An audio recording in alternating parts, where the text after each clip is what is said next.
संतोषी माता के व्रत की कथा। एक बुढ़िया थी, उसके 7 बेटे थे। 6 कमाने वाले थे, जबकि एक निकम्मा था। बुढ़िया 6 बेटों को रसोई बनाती, भोजन कराती, उनमें से कुछ जूठन बचती, वह 7वें बेटे को दे देती थी। एक दिन वह पत्नी से बोला, देखो मेरी माँ को मुझ पर कितना प्रेम है। वह बोली, क्यों नहीं, सबका जूठा जो तुमको खिलाती है। वह बोला, ऐसा नहीं हो सकता, मैं जब तक आंखों से न देख लूं मान नहीं सकता। बहू हंसकर बोली, देख लोगे तब तो मानोगे। कुछ दिन बाद त्योहार आया। घर में 7 प्रकार के भोजन और चूरमे के लड्डू बने। वह जांचने को सिर दुखने का बहाना कर पतला वस्त्र सिर पर ओढ़कर रसोई घर में सो गया। वह कपड़े में से सब देखता रहा। 6 भाई भोजन करने आए। उनसे देखा, माँ ने उनके लिए सुंदर आसन बिछाया, नाना प्रकार की रसोई परोसी और आग्रह करके उन्हें जिमाया। वह देखता ही रहा।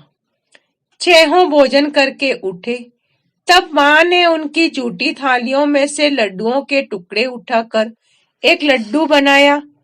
जूठन साफ कर बुढ़िया माँ ने उसे पुकारा, बेटा 6 भाई भोजन कर गए हैं, अब तू ही बाकी है, उठ तू कब खाएगा। वह कहने लगा, माँ मुझे भोजन नहीं करना, मैं अब परदेश जा रहा हूँ। माँ ने कहा, कल जाता हो तो आज चला जा। वह बोला, हाँ आज ही जा रहा हूँ। यह कहकर वह घर से निकल गया। चलते समय पत्नी की याद आई। वह गौशाला में कंडे थाप रही थी। वहां जाकर बोला, हम जावे परदेश आवेंगे कुछ काल, तुम रहियो संतोष से धर्म अपनो पाल। वह बोली, जाओ पिया आनंद से, हमरो सोच हटाए, राम भरोसे हम रहे, ईश्वर तुम्हें सहाय। 2 निशानी आपन देख, धरू में धीर, सुधीमती हमारी बिसारियो, रखियो मन गंभीर। वह बोला, मेरे पास तो कुछ नहीं, यह अंगूठी है, सो ले और अपनी कुछ निशानी मुझे दे। वह बोली, मेरे पास क्या है, यह गोबर भरा हाथ है। यह कहकर उसकी पीठ पर गोबर के हाथ की थाप मार दी। वह चल दिया। चलते चलते दूर देश पहुंचा। वहां एक साहूकार के दुकान थी। वहां जाकर कहने लगा, भाई मुझे नौकरी पर रख लो। साहूकार को जरूरत थी, बोला, रह जा। लड़के ने पूछा, तनख्वाह क्या दोगे। साहूकार ने कहा, काम देखकर दाम मिलेंगे। साहूकार की नौकरी मिली। वह सुबह 7 बजे से 10 बजे तक नौकरी बजाने लगा। कुछ दिन में दुकान का सारा लेन देन, हिसाब किताब, ग्राहकों को माल बेचना, सारा काम करने लगा। साहूकार के 7-8 नौकर थे, वे सब चक्कर खाने लगे। यह तो बहुत होशियार बन गया। सेठ ने भी काम देखा और 3 महीने में ही उसे आधे मुनाफे का हिस्सेदार बना दिया। वह कुछ वर्ष में ही नामी सेठ बन गया और मालिक सारा कारोबार उस पर छोड़कर चला गया। इधर उसकी पत्नी को सास ससुर दुख देने लगे। सारी गृहस्थी का काम करा के उसे लकड़ी लेने जंगल में भेजते। इस बीच घर के आटे से जो भूसी निकलती उसकी रोटी बनाकर रख दी जाती और फूटे नारियल की नारेली में पानी। एक दिन वह लकड़ी लेने जा रही थी। रास्ते में बहुत सी स्त्रियां संतोषी माता का व्रत करती दिखाई दी। वह वहां खड़ी होकर कथा सुनने लगी और पूछा, बहनों तुम किस देवता का व्रत करती हो और उसके करने से क्या फल मिलता है। यदि तुम इस व्रत का विधान मुझे समझाकर कहोगी तो मैं तुम्हारा बड़ा एहसान मानूंगी। तब उनमें से एक स्त्री बोली, सुनो, ये संतोषी माता का व्रत है। इसके करने से निर्धनता, दरिद्रता का नाश होता है और जो कुछ मन में कामना हो वह संतोषी माता की कृपा से पूरी होती है। तब उसने उससे व्रत की विधि पूछी। वह भक्तिन स्त्री बोली, 1.25 आने का गुड़ चना लेना, इच्छा हो तो 5.25 आने का लेना या 1.25 रुपए का भी सहूलियत के अनुसार लाना। बिना परेशानी व श्रद्धा व प्रेम से जितना भी बन पड़े सवाया लेना। प्रत्येक शुक्रवार को निराहार रहकर कथा सुनना। इसके बीच क्रम टूटे नहीं, लगातार नियम पालन करना।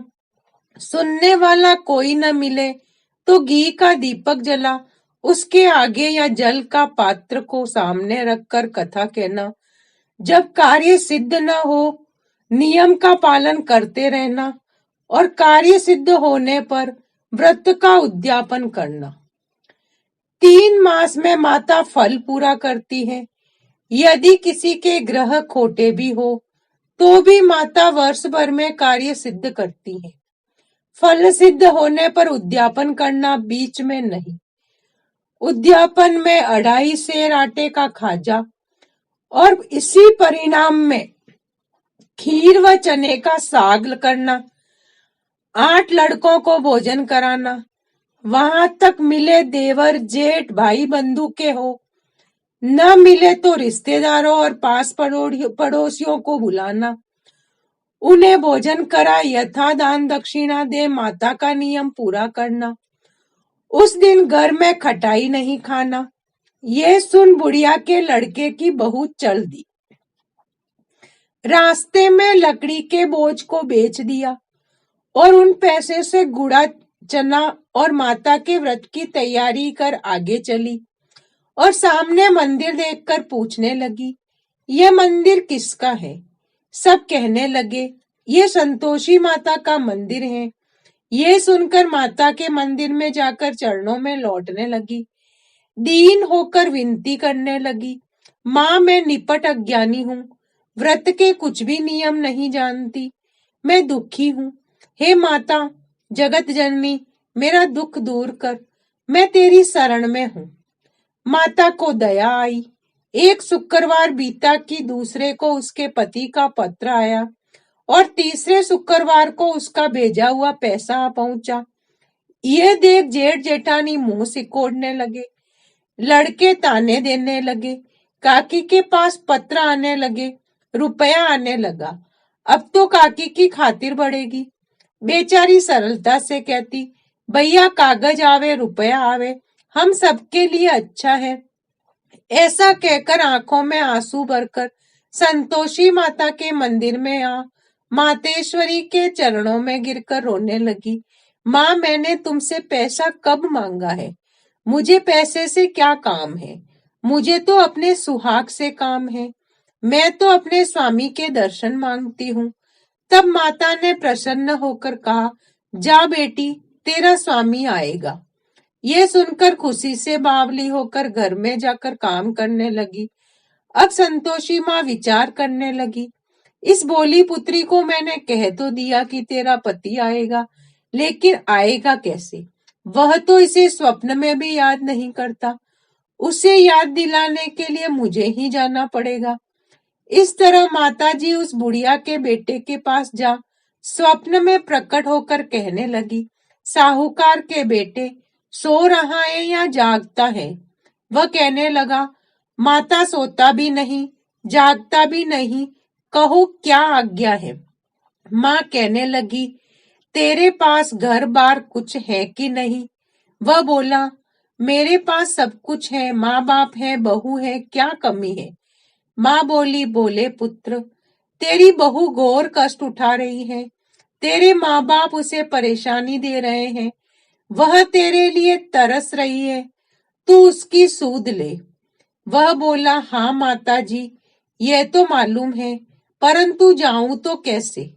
परदेश की बात है, लेन देन का कोई हिसाब नहीं है, कोई जाने का रास्ता नहीं आता, मैं चला कैसे जाऊं? माँ कहने लगी, मेरी बात मान, सवेरे नहा धोकर संतोषी माता का नाम ले, घी दीपक जलाकर दंडवत कर दुकान पर जा बैठ। जमा का माल बिक जाएगा, सांझ होते होते धन का भारी ढेर लग जाएगा। अब बूढ़े की बात मानकर वह नहा धोकर संतोषी माता को दंडवत घी का दीपक जला दुकान पर जा बैठा। थोड़ी देर में देने वाले रुपया लाने लगे, लेने वाले हिसाब लेने लगे। कोठे में भरे सामान के खरीदार नकद दाम में सौदा करने लगे। शाम तक धन का भारी ढेर लग गया। मन में माता का नाम ले चमत्कार देख प्रसन्न होकर घर ले जाने के वास्ते गहना कपड़ा सामान खरीदने लगा। यहाँ काम से निपट तुरंत घर को रवाना हुआ। उधर उसकी पत्नी जंगल में लकड़ी लेने जाती, लौटते वक्त माताजी के मंदिर में विश्राम करती। वह तो उसके प्रतिदिन रुकने का जो स्थान ठहरा। धूल उड़ती देख वह माता से पूछती है, हे माता, ये धूल कैसे उड़ रही है? माता कहती है, हे पुत्री, तेरा पति आ रहा है। अब तू ऐसा कर, लकड़ियों को बीन कर 3 बोझ बना ले। एक नदी के किनारे रख, दूसरा मेरे मंदिर में रख और तीसरा अपने सिर पर। तेरे पति को लकड़ियों का गट्ठर देख मोह पैदा होगा। वह यहाँ रुकेगा, नाश्ता पानी खाकर माँ से मिलने जाएगा। तब तू लकड़ियों का बोझ उठाकर जाना और चौक में गट्ठर डालकर जोर से आवाज लगाना, लो सासू जी, लकड़ियों का गट्ठर लो, भूसी की रोटी दो, नारियल के खेपड़े में पानी दो, आज मेहमान कौन आया है। माताजी से बहुत अच्छा कहकर वह प्रसन्न मन से लकड़ियों के 3 गट्ठर बनाए, एक नदी के किनारे, एक माताजी के मंदिर में रखा। इतने में मुसाफिर आ पहुंचा। सूखी लकड़ी देखकर उसकी इच्छा उत्पन्न हुई कि हम यहीं पर विश्राम करें, भोजन बनाकर खा पीकर गांव जाए। इसी तरह रुककर भोजन बना, विश्राम करके गांव को गया। सबसे प्रेम से मिला। उसी समय सिर पर लकड़ी का गट्ठर लिए वह उतावली सी आती है। लकड़ियों का भारी बोझ आंगन में डालकर जोर से आवाज देती है, लो सासू जी, लकड़ियों का गट्ठर लो, भूसे की रोटी दो, आज मेहमान कौन आया है। ये सुनकर उसकी सास बाहर आकर अपने दिए हुए कष्टों को भुलाने हेतु कहती है, बहू ऐसा क्यों कहती है? तेरा मालिक ही तो आया है। आ बैठ, मीठा भात खा, भोजन कर, कपड़े गहने पहन। उसकी आवाज सुनकर पति बाहर आता है। अंगूठी देख व्याकुल हो जाता है। माँ से पूछता है, माँ ये कौन है? माँ बोली, बेटा ये तेरी बहू है। जब से तू गया है तब से सारे गांव में भटकती फिरती है। घर का कामकाज कुछ नहीं करती, 4 पहर आकर खा जाती है। वह बोला, ठीक है माँ, मैंने इसे भी देखा और तुम्हें भी। अब दूसरे घर की ताली दो, उसमें रहूंगा। माँ बोली, ठीक है, जैसे तेरी मर्जी। तब वह दूसरे मालिक की दूसरे मकान की तीसरी मंजिल का कमरा खोल सारा सामान जमाया। एक दिन में राजा महल जैसा ठाट बाट बन गया। अब क्या था, बहू सुख भोगने लगी। इतने में शुक्रवार आया। उसने पति से बोला, मुझे संतोषी माता के व्रत का उद्यापन करना है। पति बोला, खुशी से कर लो। वह उद्यापन की तैयारी करने लगी। जेठानी के लड़कों को भोजन के लिए कहने गई। उन्होंने मंजूर किया, परंतु पीछे से जेठानी ने अपने बच्चों को सिखाया, देखो भोजन के समय खटाई मांगना, जिससे उसका उद्यापन पूरा न हो। लड़के जीमने आए, खीर खाना पेट भर खाया, परंतु बाद में खाते ही कहने लगे, हमें खटाई दो, खीर खाना हमको नहीं भाता। देखकर अरुचि होने लगती है। वह कहने लगी, भाई खटाई किसी को नहीं दी जाएगी, यह तो संतोषी माता का प्रसाद है। लड़के उठ खड़े हुए, बोले पैसा लाओ। बोली बहू कुछ जानती नहीं थी, उन्हें पैसे दे दिए। लड़के उसी समय हट करके इमली खटाई खाने लगे। यह देखकर बहू पर माताजी ने कोप किया। राजा के दूत उसके पति को पकड़कर ले गए। जेठ जेठानी मन माने वचन कहने लगे, लूट लूट कर धन इकट्ठा कर लाया, अब सब मालूम पड़ जाएगा, जब जेल की मार खाएगा। बहू से ये सहन नहीं हुआ। रोती हुई माताजी के मंदिर में गई। कहने लगी, हे माता, तुमने ये क्या किया? हंसाकर अब भक्तों को रुलाने लगी हो। माता कहने लगी, बेटी तूने उद्यापन करके मेरा व्रत भंग किया है। वह कहने लगी, माता मैंने कुछ अपराध किया है। मैंने तो भूल से लड़कों को पैसे दे दिए। मुझे क्षमा करो, मैं फिर तुम्हारा उद्यापन करूंगी। माता बोली, अब भूल मत करना। वह कहने लगी, अब भूल नहीं होगी। अब बताओ वे कैसे आवेंगे। माँ बोली, जा पुत्री, तेरा पति तुझे रास्ते में आता मिलेगा। वह निकली, रास्ते में पति आता मिला। वह पूछी, कहाँ गए थे। वह कहने लगा, इतना धन जो कमाया है उसका टैक्स राजा ने मांगा था, वह भरने गया था। वह प्रसन्न होकर बोली, भला हुआ, अब घर को चलो। कुछ दिन बाद फिर शुक्रवार आया। वह बोली, मुझे फिर माता का उद्यापन करना है। पति ने कहा, करो। बहू फिर जेठ के लड़कों को भोजन के लिए कहने गई। जेठानी ने एक दो बातें सुनाई और सब लड़कों को सिखाने लगी। तुम सब लोग पहले ही खटाई मांगना। लड़के भोजन से पहले कहने लगे, हमें खीर नहीं खानी, हमारा जी बिगड़ता है, कुछ खटाई खाने को दो। वह बोली, खटाई किसी को नहीं मिलेगी, आना हो तो आओ। वह ब्राह्मण के लड़के को भोजन कराने लगी। शक्ति दक्षिणा की जगह एक एक फल दे दिया। संतोषी माता प्रसन्न हुई। माता की कृपा से 9वें मास में उसके चंद्रमा के समान एक पुत्र उत्पन्न हुआ। पुत्र को पाकर प्रतिदिन माताजी के मंदिर जाने लगी। अब माताजी ने सोचा, वह रोज आती है, आज क्यों न मैं इसके घर चलूं। वह विचार कर माता ने भयानक रूप बनाया। चने गुड़ से सना मुख, ऊपर सूंड के समान होठ, उस पर मक्खियां भिनभिना रही थी। दहली पर पैर रखते ही उसकी सास चिल्लाई, देखो रे, कोई चुड़ैल डाकिन आ रही है, लड़कों इसे भगाओ नहीं तो किसी को खा जाएगी। लड़के भगाने लगी, चिल्लाकर खिड़की बंद करने लगे। बहू रोशनदान से देख रही थी। प्रसन्नता से पगली बन चिल्लाने लगी, आज मेरी माताजी मेरे घर आई है। वह बच्चों को दूध पीने से हटाती है। इतने में सास का क्रोध फट पड़ा। वह बोली, क्या उतावली हुई है। बच्चे को पटक दिया के प्रताप से लड़के ही लड़के नजर आने लगे। वह बोली, माँ, मैं जिसका व्रत करती हूँ यह वही संतोषी माता है।